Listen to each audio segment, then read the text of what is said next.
लोगों को शेयरिंग में मिला है ये, और जो नोबेल प्राइज होता है आपका 3 लोगों को मैक्सिमम मिलता है, 3 लोगों के बीच में शेयर हो जाता है। 3 लोग हैं, डेरॉन, साइमन, जेम्स, तीनों को मिला है। जो इन्होंने बातचीत करी है वो करी है rich dad poor dad, rich और पुअर के ऊपर। वेल्थ इन इक्वालिटी 2023-24 दोनों में ही बहुत ज्यादा इमर्जिंग टॉपिक था, आपका क्वेश्चन आ गया उसके ऊपर भी। तो इन्होंने भी किसके ऊपर बात करी है कि ये जो गैप बन चुका है एक रिच और पुअर के बीच में, उस गैप के ऊपर इन्होंने रिसर्चेस करी और कुछ एक्सप्लेनेशन दी हैं। ऑल्दो जो मेथड्स हैं आगे कि कैसे इसको हम इम्प्रूव कर सकें वो उतना वैलिडेशन तो नहीं दे रहा, बट स्टिल हमें पढ़ना पड़ेगा। तो इन्होंने स्टडी करी है कि प्रॉस्पेरिटी को क्या चीज अफेक्ट करती है, ये जो रिच और पुअर का गैप बनता है, वेल्थ इन इक्वालिटी आती है, इसको क्या चीज एनकरेज करती है। तो सबसे पहले तो नोबेल इकोनॉमिक्स प्राइज अगर देखें तो ये आपके स्वीडन में दिए जाते हैं, 1968 में ऐड हुए थे। ऑल्दो आपका जो प्राइज था फर्स्ट वो 1901 में दे दिया गया था, बट इसको बाद में ऐड किया गया था। क्या क्या चीजें दी जाती है, तो डिप्लोमा, गोल्ड मेडल एंड कुछ लमसम अमाउंट रहता है $1 million का। 2024 के जो नोबेल अवार्डीज हैं वो 3 लोगों ने यहाँ पे शेयर किया।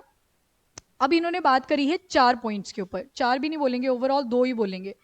एक तो बात करी है इंस्टीट्यूशंस के ऊपर। हम बार बार एक वर्ड बोलते हैं इंक्लूसिव ग्रोथ, क्या मतलब होता है इंक्लूसिव ग्रोथ का?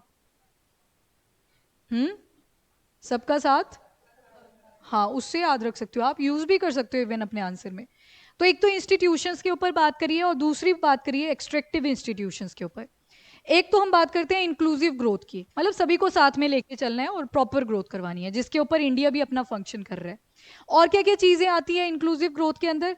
डेमोक्रेसी आ जाएगी, लोग खुद चुनेंगे कि किसको हमें अपना लीडर बनाना है।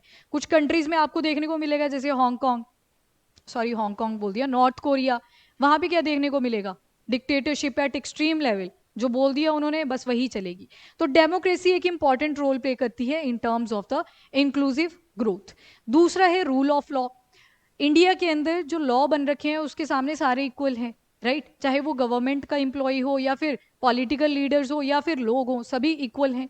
And protection of property rights, property rights आप लीगल लॉ देखते हो तो कोई भी अगर डिस्प्यूट होता है तो आपके लिए जुडिशियल सिस्टम बना हुआ है, वहां पे उसको सॉल्व किया जाएगा। देन एक टर्म आती है एक्सट्रैक्टिव इंस्टीट्यूशंस। एक्सट्रैक्टिव में क्या किया जाता है? एक्सप्लॉइटेशन करी जाती है। जैसे थोड़ा सा पास्ट में जाएंगे, 1757 में चले जाते हैं, इंडिया के अंदर British rule phase 1 and phase 2 आप सुनते हो। तो ब्रिटिश रूल जैसे ही आता है उन्होंने क्या किया था, जो अच्छे रिसोर्सेज थे वो उठाए इंडिया से, कहाँ ले गए अपने साथ? ब्रिटेन ले गए थे। इन्होंने क्या किया, ना सिर्फ इंडिया में किया, बाकी भी और जगह इन्होंने अपनी कॉलोनीज बनाई। क्यों बनाई कॉलोनीज? कि जो रिसोर्सेज हैं उनको क्या कर सके हम फटाफट से यूज कर सकते हैं। इन्होंने 2 अप्रोचेस के ऊपर फोकस करा। 2 अप्रोचेस क्या थी इनकी? एक अप्रोच थी कि कहीं पे रिसोर्सेज तो ज्यादा हैं पर जो कंट्री है बड़ी डिजीज से इम्पैक्टेड है, गरीबी बहुत ज्यादा है, लोगों को पता नहीं है कि कैसे हम अपने रिसोर्सेज को पॉजिटिव वे में यूज कर सकते हैं। तो पहला तो इन्होंने क्या किया, ऐसी कंट्रीज में क्या करना है, फटाफट से लूटो उन रिसोर्सेज को और अपने साथ ले जाओ।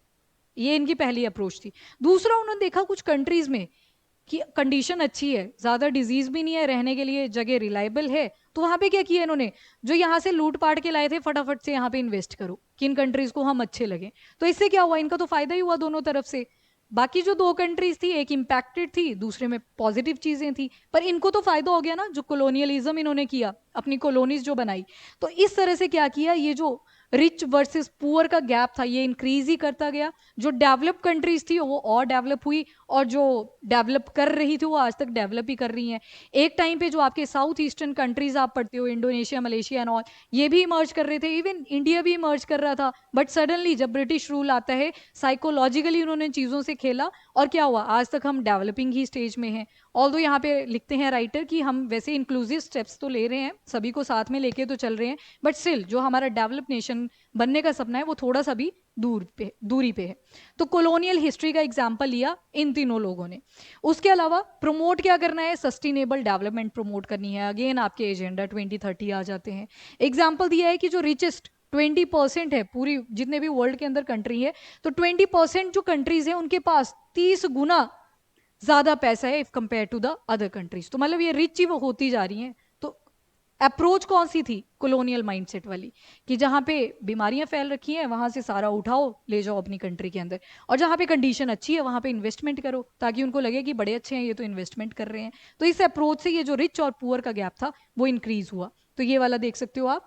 और जहाँ पे स्टेबल है वहां पे सोसाइटल इंस्टीट्यूशन बनाओ। सोसाइटल इंस्टीट्यूशन मतलब एजुकेशन पे, इंफ्रास्ट्रक्चर के ऊपर, हेल्थ केयर सेक्टर में, सब जगह पे इन्वेस्टमेंट करो। तो दैट इज सोसाइटल इंस्टीट्यूशन, जो सोसाइटी के वेलफेयर के लिए बनाए गए।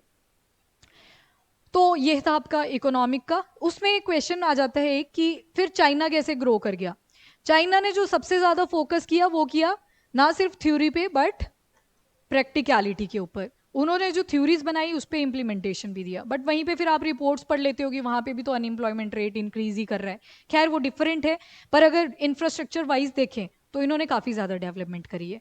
वैसे इंडिया के ऊपर अगर बात करें कि अगर इंडिया भी तो एक टाइम पे प्रॉस्पर था, पर यहाँ पे साइकोलॉजिकली उनकी वीक पड़ गई in front of British rule, तो वो चीज आ जाती है। सिंगापुर आप देख लो, बाकी south eastern countries Indonesia, Malaysia, Cambodia, Vietnam, ये आपको फेल होती हुई दिखी इकोनॉमी में, पर सिंगापुर इमर्ज कर गया। तो वो चीज़ें एक्सेप्शनल हैं। खैर जो प्राइस है वो तो आपको ध्यान में रखना ही पड़ेगा, पर मेन जो एम्फेसिस दिया गया है इस साल का वो किस पे दिया? रिच एंड पुअर के बीच में ये जो गैप है, वेल्थ जो इनइक्वालिटी है।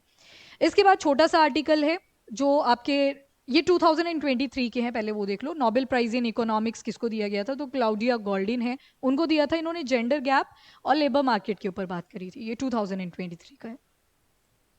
अब आता है नोबेल प्राइज फॉर लिटरेचर 2014। नाम बड़ा इंटरेस्टिंग है, हांगकांग ही लगेगा, बार बार वही निकल रहा था तभी। हैन कैंग इनका नाम है, हैन कैंग। और ये कहाँ से हैं? तो साउथ कोरिया से हैं हैन कैंग।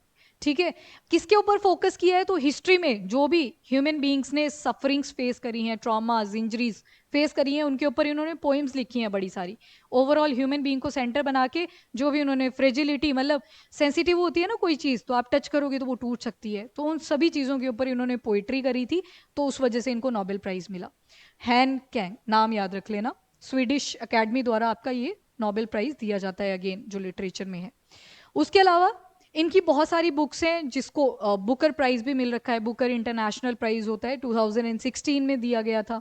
इनकी जो बुक्स हैं कोरियन से इंग्लिश में भी ट्रांसलेट करी गई हैं। दिब्रो स्मिथ है, एक 2015 में इन्होंने ट्रांसलेशन की थी, पर बुक पब्लिश होगी थी जाके 2007 में। खैर ये आपके वन डे जो एग्जाम्स होते हैं उनमें पूछ लेता है ऐसे कि ये जो वेजिटेरियन बुक है किसने लिखी है। अब चांसेस हैं कि आपसे भी पूछ लिया जाए, क्योंकि नोबेल प्राइज मिल गया ना इस बुक के ऊपर, तो आपसे भी पूछा जा सकता है। ऑल्दो ये बुक्स वगैरह के ऊपर आपके जो वन डे एग्जाम्स होते हैं, एफकेट, सीडीएस एंड ऑल, वहाँ पे पूछ लिए जाते हैं। खैर आपको भी ध्यान में रखना पड़ेगा। और भी इनकी बहुत सारी बुक हैं, जैसे the fruit of my woman, human acts, white book, Greek lessons, तो ये सारी बुक्स हैन कैंग की ही हैं।